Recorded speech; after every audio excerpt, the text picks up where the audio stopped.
कि ये एक उर्दू मुहावरा है जो झूठ बोलने की सज़ा के बारे में बताता है।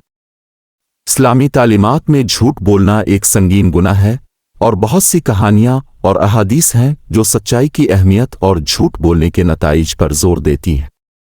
एक मशहूर इस्लामी कहानी जो झूठ बोलने की सज़ा से मुताल्लिक़ है वो हुजूर नबी करीम सल्लल्लाहु अलैहि वसल्लम और एक नौजवान लड़के के बारे में है। कहानी कुछ इस तरह है।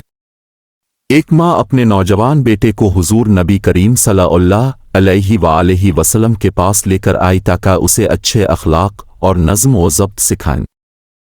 उसने हुजूर से दरख्वास्त की कि वो इसके बेटे को ज़्यादा खजूरें खाने से मना करें क्योंकि वो खजूरें बहुत पसंद करता था और अक्सर ज़्यादा खा लेता था। हुजूर नबी करीम सल्लल्लाहु अलैहि वसल्लम ने औरत से कहा कि वो चंद दिन बाद अपने बेटे को दोबारा लेकर आए। जब वो दोबारा अपने बेटे के साथ आए तो हुजूर ने लड़के को अलग ले जाकर नरमी से नसीहत की कि वो ज़्यादा खजूरें न खाए और उसके सेहत पर बुरे असरात समझाए। लड़के ने उनकी नसीहत मानने का वादा किया। माँ ने तजस्सुस से पूछा कि हुजूर ने पहले दिन ही ये नसीहत क्यों ना की। हुजूर नबी करीम सल्लल्लाहु अलैहि वसल्लम ने वजाहत की कि उन्होंने खुद इस दिन खजूरें खाई थीं और ये मुनाफ़क़त होती कि लड़के को किसी ऐसी चीज़ से मना करें जो उन्होंने खुद की थी। इंतज़ार करके हुजूर ने यकीनी बनाया कि उनकी नसीहत मुखलिस और सच्ची है। ये कहानी ईमानदारी और सच्चाई की अहमियत को उजागर करती है।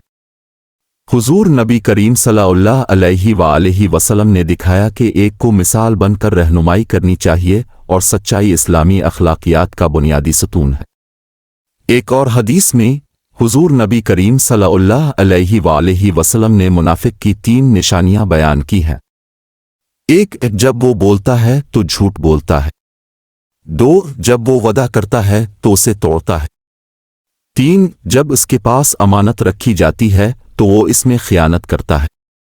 ये निशानियां बताती हैं कि झूठ बोलने और वादे तोड़ने से इंसान की अखलाकी हालत कितनी ख़राब होती है और ये इस्लामी तालीमात में बड़े गुनाहों में शुमार होते हैं। खुलासा ये कि इस्लामी तालीमात कुरान और अहादीस के ज़रिए झूठ बोलने के शदीद नताइज पर जोर देती हैं और सच्चाई को एक नेक ज़िंदगी के लिए कलीदी फ़जीलत करार देती है।